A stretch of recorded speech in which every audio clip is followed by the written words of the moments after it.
Queridos amigos, bienvenidos. Es un honor, un placer de nuevo estar aquí con ustedes para hacer estas lecturas que estamos haciendo.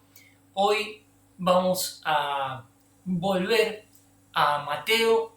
Vamos a ver qué nos tienen estos primeros capítulos iniciales en el libro de Mateo.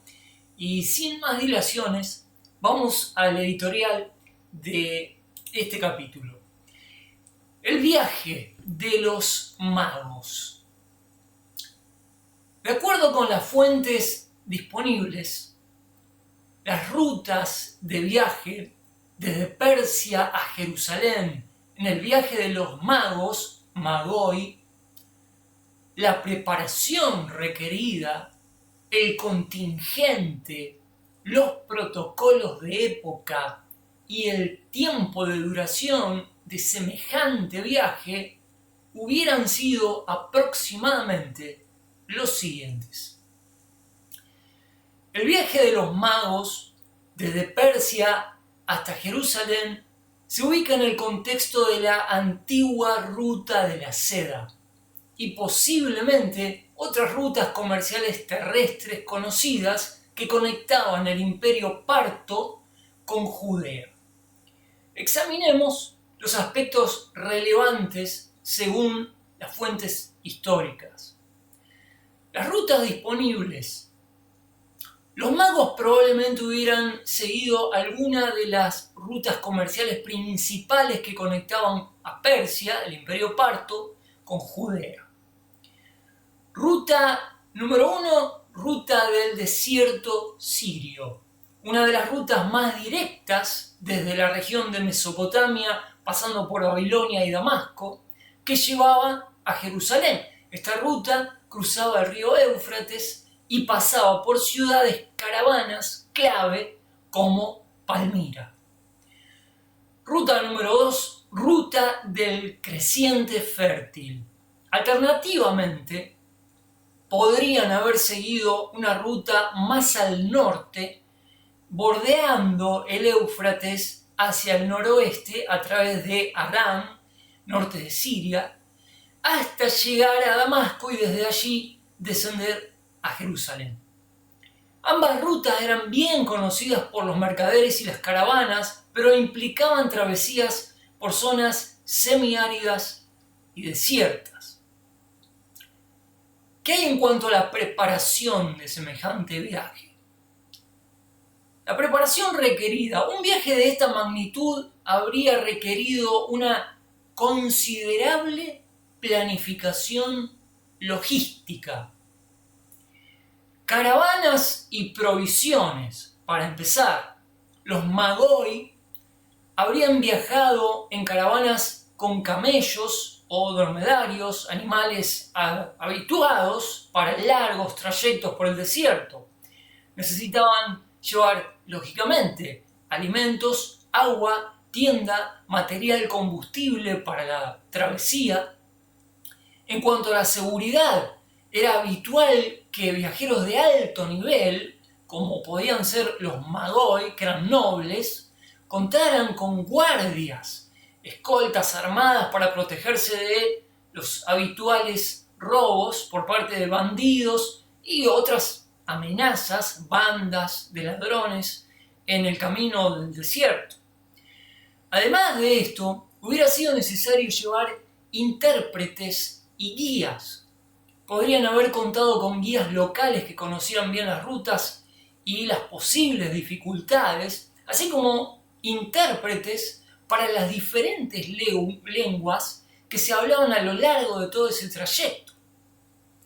El contingente del viaje, no se trataría de un pequeño grupo de personas, y menos 3 muchachos en 3 camellos, obviamente, ¿no? Según la costumbre de la época, un contingente de nobles como los magoi habría consistido en un grupo considerable.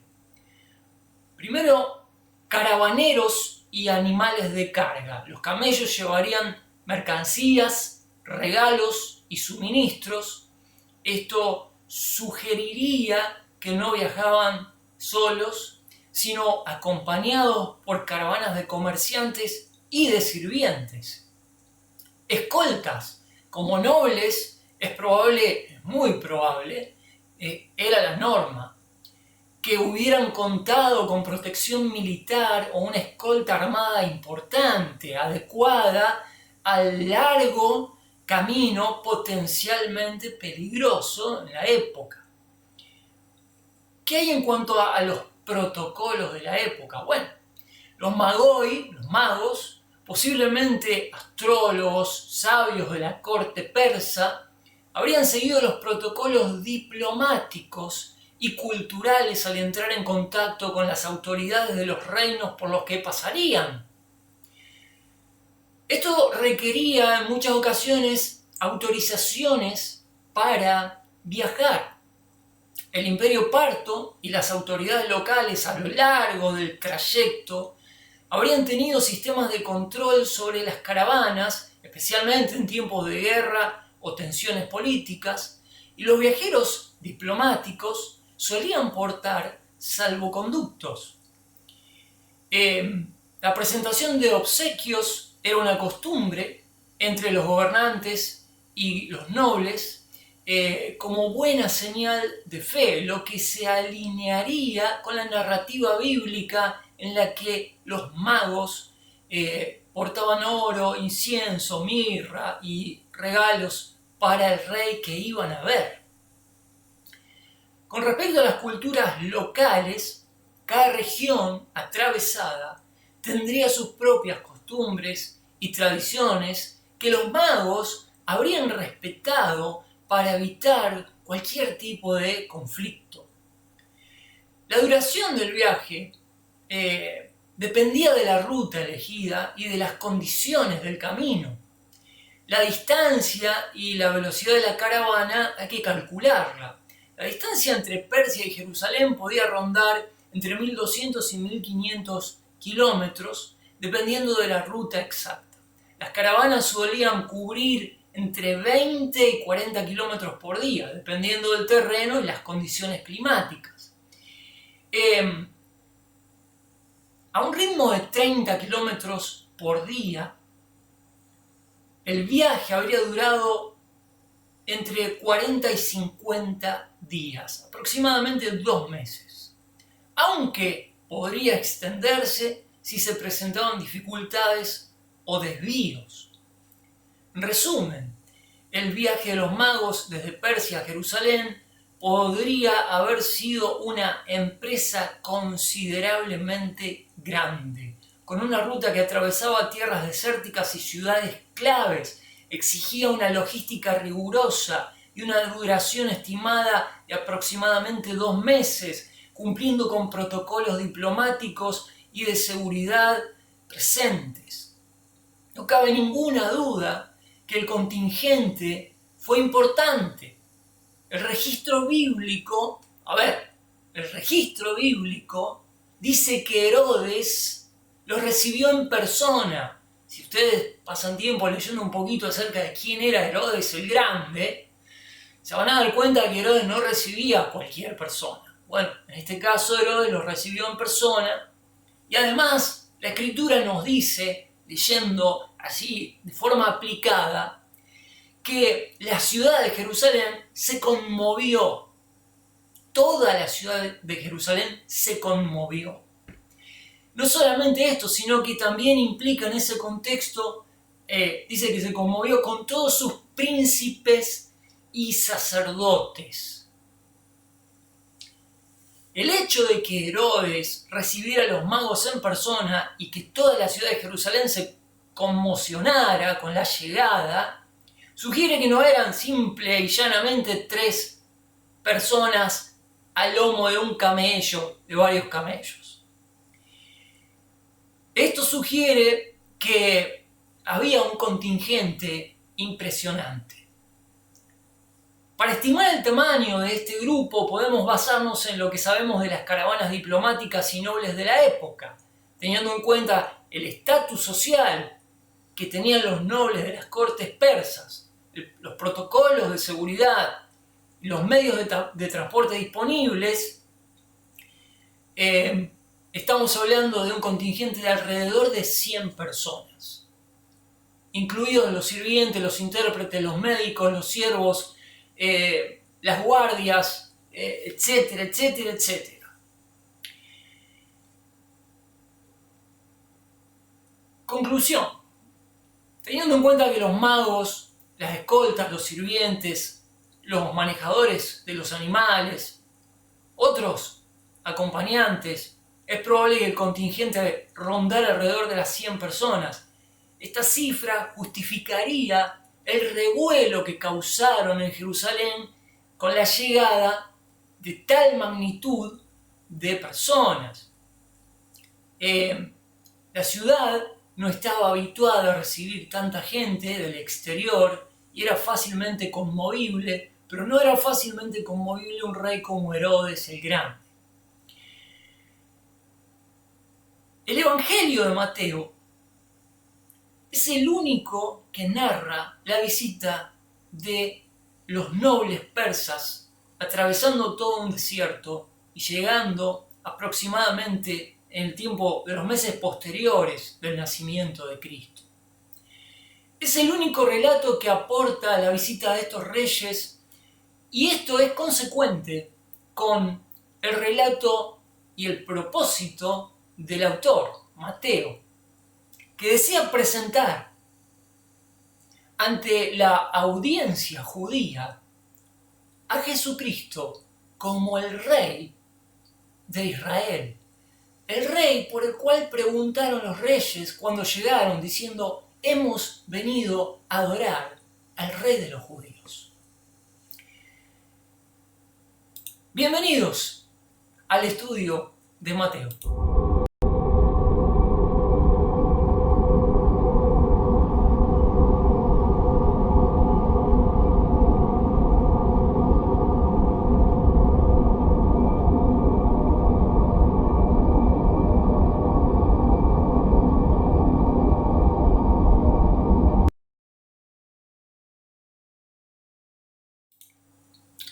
Queridos amigos, qué escándalo cuando llegaron los reyes, los magoi, estos sacerdotes nobles de las castas realmente elevadas de Persia.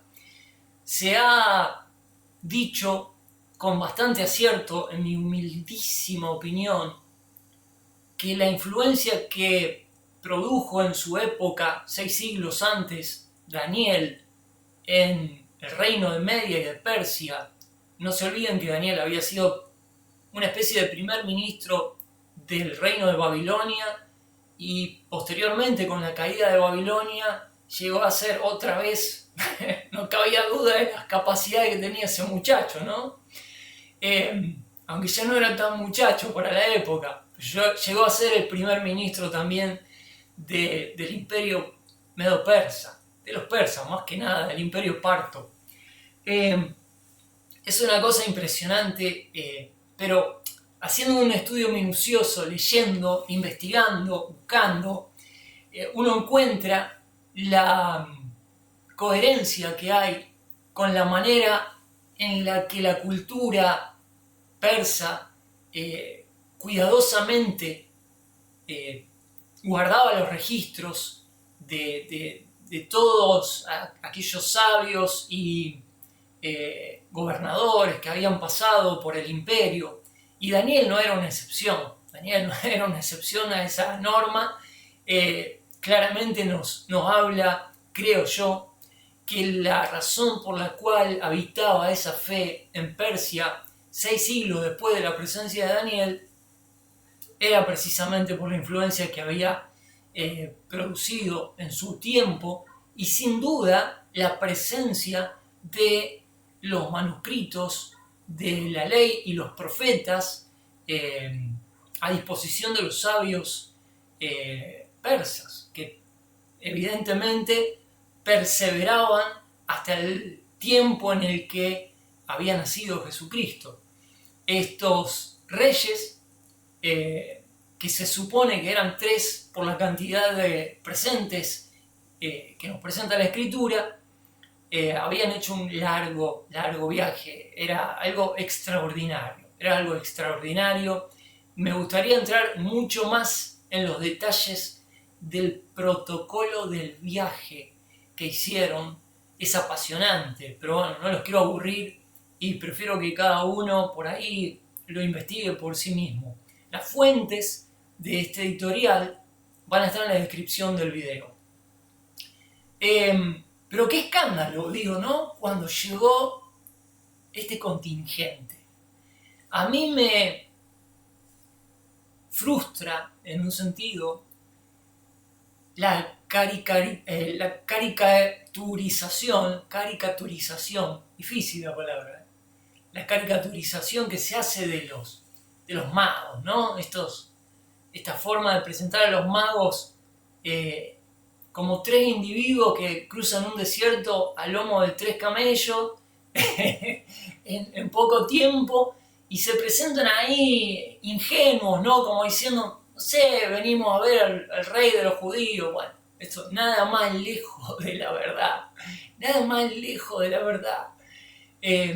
Realmente la ciudad de Jerusalén, que era una ciudad con muchas tendencias al aislacionismo, porque era la crema de la crema, y Jerusalén era para unos pocos, era una ciudad en la que se dirimían las cuestiones políticas y religiosas, se menospreciaba la presencia de los judíos en general, de toda la tierra de Palestina.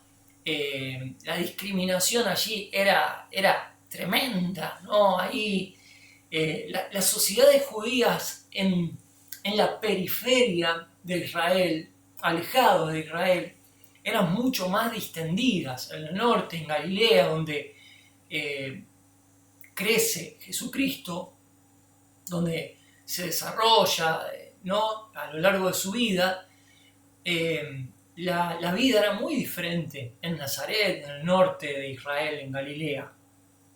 Era mucho más comercial, la apertura a los viajeros y las caravanas eran mucho más asiduas, pero en Jerusalén había un hermetismo y se respiraba un aire muy, muy denso en ese lugar, y realmente habrá sido la irrupción de esta caravana, habrá sido un escándalo, Yo diría, podríamos decir, el principio de este gran escándalo judío, ¿no?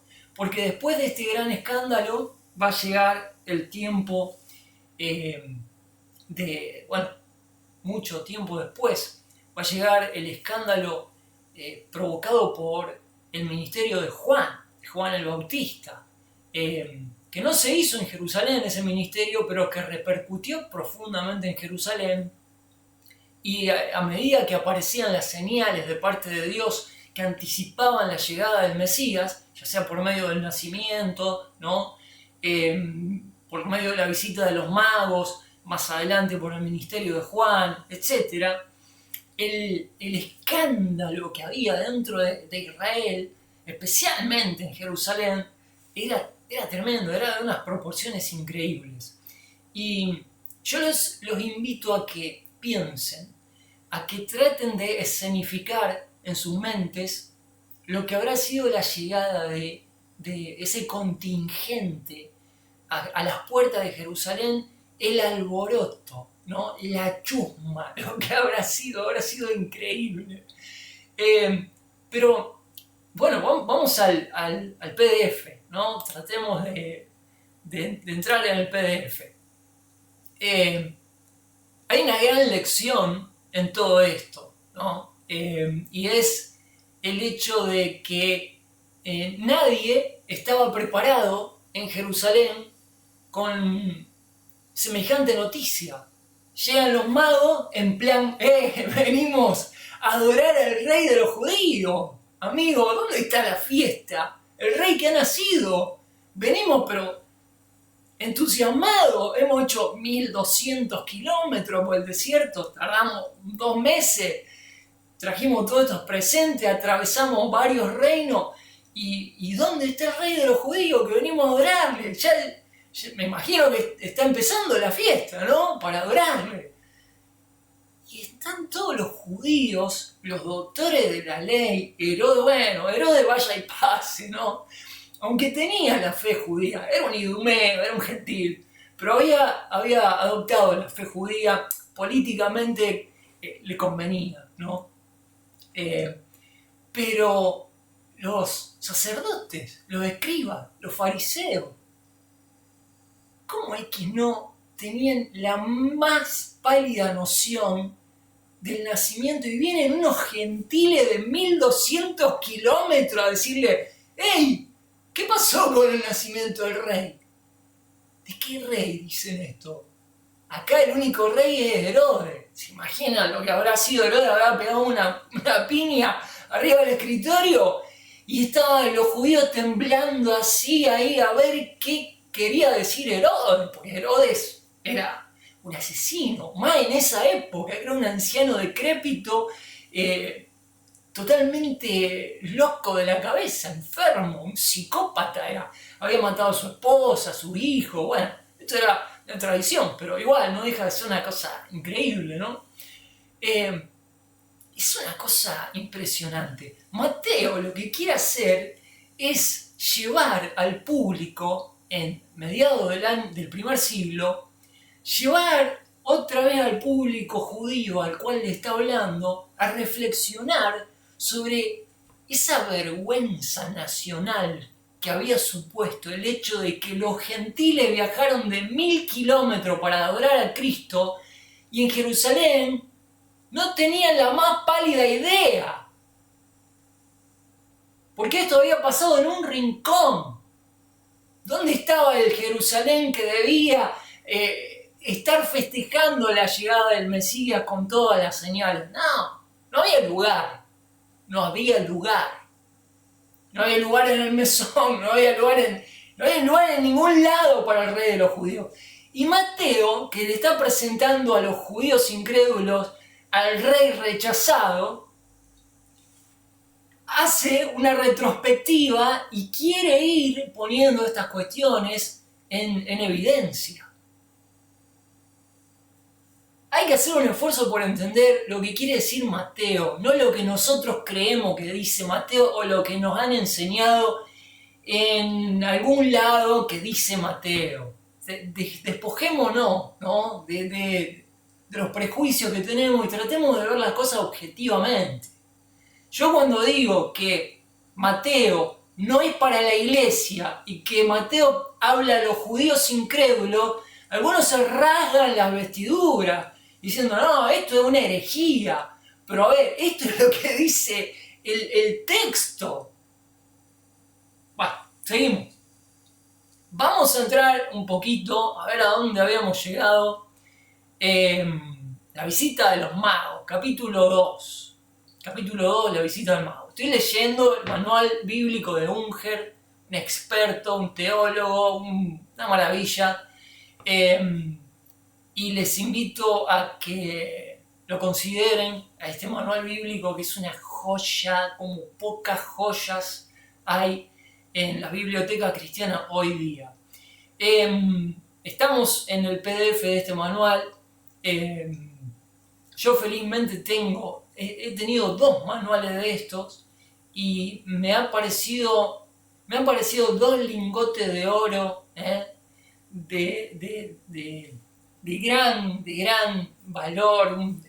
Es algo que hay que atesorar. Y ambos manuales se los he obsequiado a 2 amigos que sé que los valoran y bueno, yo siempre trato de apuntar a una bibliografía que nos ayude a entender, ¿no? No el cachivache, como quien dice. La visita de los magos. Bueno, esto se relata en el capítulo 2 de Mateo, versículos 1 al 12. Esta visita de gentiles creyentes, para adorar al rey recién nacido, encuadra perfectamente en este evangelio del rey. Y por lo tanto está registrado solo aquí. Si alguien todavía no se enteró por qué el relato de la visita de los reyes de Persia está solamente en Mateo, es porque Mateo está presentando a Jesucristo como el rey. Y esto suma al argumento de que Mateo tiene un propósito bien definido, que no es hablarle a la iglesia, es hablarle a Israel. Porque Jesús no es el rey de la iglesia, es el rey de Israel. ¿Cuándo ocurrió esto? Ocurrió probablemente meses después del nacimiento, de la natividad. Cuando la familia santa, se refiere a José y a María, residía todavía en Belén. Los magos constituían una clase erudita en Persia. Hay que buscar e investigar los magos. Magoi era un título bastante importante dentro de las cortes persas. Eran eruditos, eran estudiosos, eran astrónomos, eran matemáticos, eran unos genios, Y Herodes el Grande, un hábil y cruel idumeo, ejerció el poder en Judea como rey por concesión del Senado romano desde el año 37 antes de Cristo al 4 antes de Cristo. No se olviden de que hay un error de cómputo en el calendario cristiano, vamos a decir, y Jesucristo nació 4 años antes de la fecha oficial del nacimiento de Cristo, ¿no? Jesucristo nació 4 años antes de Cristo. No se rasguen las vestiduras, esto es así y ya está totalmente asumido. Hay un error de cálculo, de cómputo que hicieron los cráneos y resulta que se olvidaron 4 años en una ecuación y por eso siempre tenemos estos 4 años perdidos, ¿no? Ahora, no empiecen a volverse locos y a decir, quiere decir que en vez de estar en el 2024 deberíamos estar en el 2028. No se vuelen la cabeza de esa manera, no tiene ningún sentido. Dios es condescendiente con la humanidad y está bien, estamos bien, no se hagan problemas, no nos vayamos por la rama con estas cuestiones. En esta época, en la visita, Herodes era un tirano viejo y enfermo, notablemente celoso y sin escrúpulos. A ver si estoy leyendo bien. Notablemente celoso y sin principios. Un absoluto contraste era esto, es verdad, ¿no? Con el verdadero rey de los judíos. El fugaz vistazo que se da aquí de este malvado miserable, inseguro en su insanía, en su locura, concuerda perfectamente con lo que se conoce de él, de Herodes el Grande, a través de la historia y de la arqueología. En algunos editoriales que hemos hecho en este audio previamente, en este estudio por audio previamente, hemos hablado bastante de Herodes y yo creo que vamos a seguir hablando de Herodes, especialmente cuando hablemos de los hijos de Herodes que seguían después que él muere, reinando, gobernando, se sucedieron, hay un desastre. Vamos a hablar más de la nobleza herodiana, vamos a hablar más. Pero bueno, en esta época era este viejo infame el que gobernaba ahí de parte de Roma, y realmente el contraste, ¿no?, entre el rey de los judíos y el cruel idumeo era terrible.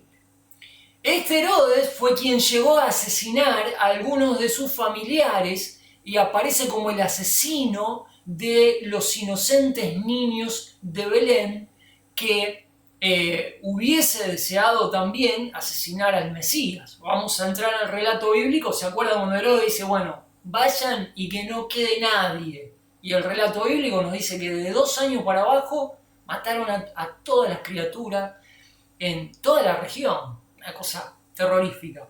Más o menos como hoy, lo mismo, no me quiero meter, no me quiero meter porque, bueno, ¿para qué? ¿No? Si quiero aclarar va a oscurecer. Así que bueno, vamos a seguir. La estrella. Bueno, la estrella, dice Unger, probablemente no fuera la conjunción de Júpiter y Saturno del año 6 a.C., ni una estrella nova. Se han propuesto estas dos alternativas a la aparición de la estrella, una conjunción de Júpiter y Saturno, pero fue en el año 6 a.C., no en el 4. Y tampoco considera él que haya sido una nova. Fue más bien, según la opinión de Unger, un fenómeno astronómico totalmente sobrenatural. Yo, humildemente, me inclino hacia esa opinión. Tan sobrenatural e inexplicable como el nacimiento de aquel a quien señalaba su estrella. Esto lo dice el texto bíblico y es enfático. Hemos visto su estrella. Los gentiles trajeron oro, me refiero a los magoi, prediciendo, es un símbolo en realidad, la deidad del rey, incienso indicando la fragancia de su vida y mirra usada para embalsamar los muertos, lo que nos habla de su misión, de la misión del Mesías Rey, de morir. Después de esto tenemos el relato. Yo les invito a que pongan pausa y se lean estos pasajes. Yo les invito a que hagan esto porque no se pierdan en la intimidad de su lectura, porque una cosa es si yo les leo, ¿no? Y otra cosa es si ustedes ponen pausa y en la intimidad de su lectura y de manera especial, ustedes con este contexto recorren estos versículos que van del 1 al 12 y del 13 al 23, como para ir matizando de alguna manera estas características propias de la cultura y de qué era lo que estaba pasando, qué era lo que estaba sucediendo en el contexto judío, ¿no? Tratemos de imaginar con todas estas cuestiones flotando, ¿no? en la órbita de nuestra lectura, tratemos de hacer un ordenamiento.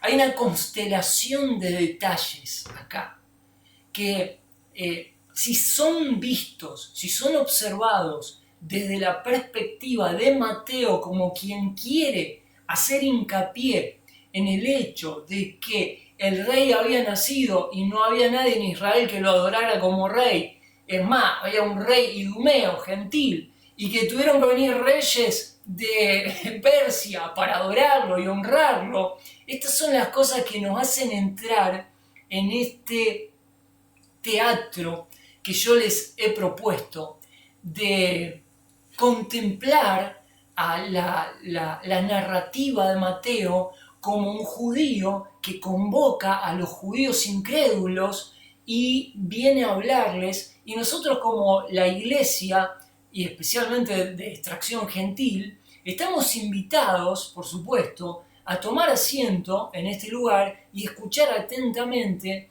la propuesta que tiene Mateo, que es la narrativa de un judío a otros judíos. Esto es así, y debemos entrar, ¿no? en los detalles, la cultura, trasladarnos, tratar de imaginar, tratar de ver, de visualizar, de enfocar lo que cuenta Mateo, no lo que nos cuentan de Mateo, que suele ser una cosa totalmente distinta. A los que tenemos la osadía de vez en cuando de abrir la Biblia y compartir una enseñanza, nos debería dar vergüenza ignorar todo el trasfondo cultural cuando ignoramos estos detalles. Estos detalles son los que asientan el Evangelio de Mateo en un contexto del cual no quiere ser movido, no debe ser movido. ¿Se entiende lo que digo? Bueno, tenemos la huida a Egipto. A ver cuánto tiempo llevamos, porque no me quiero estirar tanto. Vamos a leer un poquitito más. La huida a Egipto, esto se narra en Mateo 2, versículos 3 al 23. Los poderes demoníacos resistieron al rey. Primeramente a través de Herodes, debemos reconocerlo. Y más tarde, por medio de los líderes de su nación. Satanás centró su ataque contra los planes de Dios en Cristo para la tierra. Egipto, que había visto la gran esclavitud de Israel, se convirtió en el refugio del libertador de Israel. ¡Qué cosa más extraña! Esto, evidentemente, Mateo trata de hacer una referencia elíptica, ¿no? Un tiro por elevación, ¿no? A Moisés, el libertador de Israel, que había tenido que refugiarse tanto tiempo, nacer, desarrollarse, vivir en Egipto. Egipto, que había visto la gran esclavitud de Israel, se convierte en el refugio del libertador de Israel y redentor del mundo, que aparecía en forma de impotente bebé. Es increíble ver los paralelos que hay entre Moisés y Cristo. Son evidentemente tipológicos.